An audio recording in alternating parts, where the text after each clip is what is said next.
राजा दशरथ ने राजकुमारों, उनकी पत्नियों, आर्षि महर्षियों, मंत्रियों एवं परिजनों के साथ अयोध्या के लिए प्रस्थान किया। प्रस्थान करते ही सभी ओर भयंकर शब्द करने वाले पक्षियों आवाजें सुनाई देने लगीं। पृथ्वी पर विचरण करने वाले वन्य पशु उनकी बाईं ओर दौड़ने लगे। दशरथ ने वशिष्ठ जी से कहा, गुरुदेव, यह कैसी माया है? यहाँ पक्षियों का भयंकर स्वर अपशकुन का सूचक है। मृगों का बाम्य होकर जाना शकुन की सूचना देता है। दो प्रकार के शकुन एक साथ क्यों हो रहे हैं? आज दशरथ के इस प्रश्न के उत्तर में वशिष्ठ जी बोले, पक्षियों के भयंकर ध्वनि से झात होता है कि भय उत्पन्न करने वाली घटना होने वाली है, और मृग आदि पशुओं के इस प्रकार जाने से पता चलता है कि वह भयानक घटना से शांत हो जाएगी। आप किसी प्रकार की चिंता न करें। वार्तालाप अभी चल ही रहा था कि बड्ढे जोरों की आंधी आई। परिणाम स्वरूप वृक्ष पृथ्वी पर गिरने लगे। राजा दशरथ को भृगुकुल के आर्षि परशुराम दृष्टिगत हुए। उनकी वेशभूषा बद्धी भयंकर थी।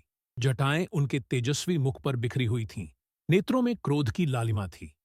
कंधे पर कठोर फरसा और हाथों में धनुष बाण थे।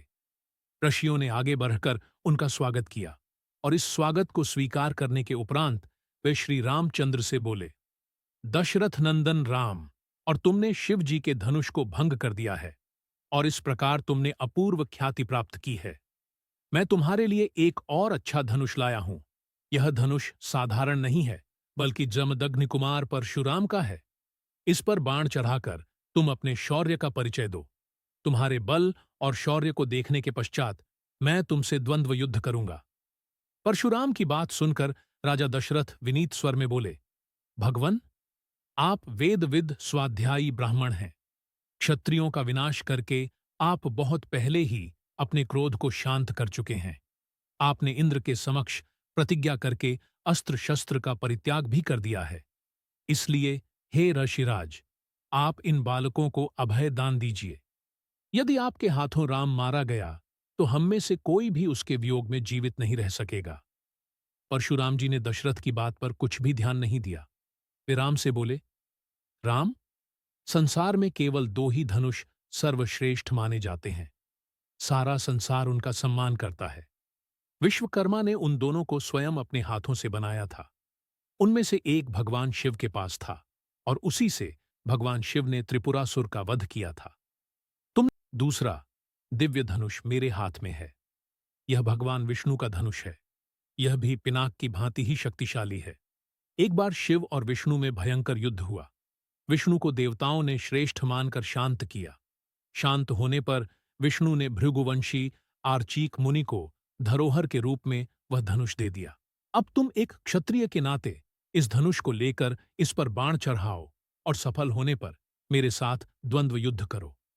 इस प्रकार से परशुराम के द्वारा बार बार ललकारे जाने पर रामचंद्र बोले, हे ब्राह्मण, समझकर आपका सम्मान कर रहा हूं और आपके समक्ष कुछ विशेष बोल नहीं रहा हूं। लाइए, धनुष बाण मुझे दीजिए। यह कहकर उन्होंने झपटकर परशुराम के हाथ से धनुष बाण ले लिए और धनुष पर बाण चढ़ाकर बोले, हे भृगुनंदन, ब्राह्मण होने के कारण आप मेरे पूज्य हैं। इसीलिए इस बाण को मैं आप पर नहीं छोड़ सकता, परंतु धनुष पर चढ़ने के बाद यह बाण कभी निष्फल नहीं जाता।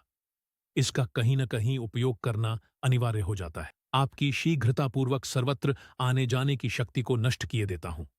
श्री राम की बात सुनकर शक्तिहीन हो गए। परशुराम जी विनयपूर्वक कहने लगे, बाण छोड़ धारने से पूर्व मेरी एक बात सुन लीजिए। क्षत्रियों को नष्ट करके मैंने यह भूमि कश्यप जी को दान में दी थी।